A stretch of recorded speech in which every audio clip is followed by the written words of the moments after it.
Good evening, and thank you for joining us. We're going to begin tonight with that controversial visit by the president to Kenosha, Wisconsin, that has been the scene of unrest since a police shooting over a week ago and then the killing of 2 protesters.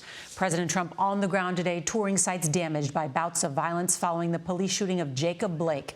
The president did not meet with his family today. Instead, the president today pledging financial support to law enforcement, describing police violence as just the work of a few bad apples. Wisconsin was by no means the only focus for the president today. He directed his physician to put out a statement denying that Mr. Trump had a stroke or a cardiac event when he made an unannounced visit to Walter Reed National Military Medical Center in November of last year. His physician did not say why the president visited the hospital. But there are lingering questions about why Vice President Mike Pence was put on standby. So we'll have more on that in just a moment. Now, all this happening while health officials tonight are issuing a stark warning about the coronavirus. Admiral Brett Giroir, the COVID testing czar, saying this Labor Day weekend will be key to containing the virus and making sure that there isn't another spike. There's a lot of news to cover tonight. We've got 2 reporters in Kenosha to give us a full picture from the ground. CBS's Paula Reid is going to lead off our coverage. Good evening, Paula. Good evening, Nora. President Trump visited here today over objections from local leaders in an effort to draw attention to destruction from recent protests. But while he was meeting with local law enforcement officials, he refused to answer a question about systemic racism in policing, the issue at the heart of much of the unrest here in Kenosha. President Trump arrived in the embattled part of this city under heavy security, accompanied by Attorney General Bill Barr and Homeland Security Chief Chad Wolf. They toured burned businesses and thanked local law enforcement leaders who helped quell the unrest. You have done a fantastic job.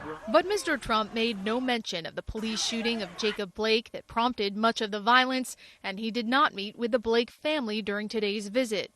The president is under fire tonight for comparing excessive force by police to choking on the golf course. But they choke, just like in a golf tournament. They miss a 3-foot putt. Mr. Trump has consistently tried to tie Joe Biden to the violence in U.S. cities.